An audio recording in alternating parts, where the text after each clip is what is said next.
Günün yerine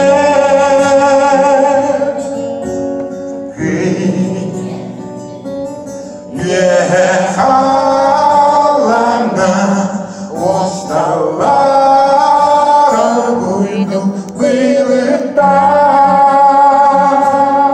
Bugün ayolu ne yedin ahurunu dühere kıskadın soğunu aymana gelmişse bir dağın damlattıran bana bugün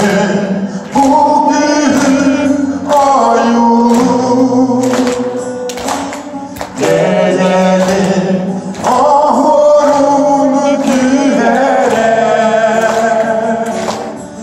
kıskadın soğunu aymana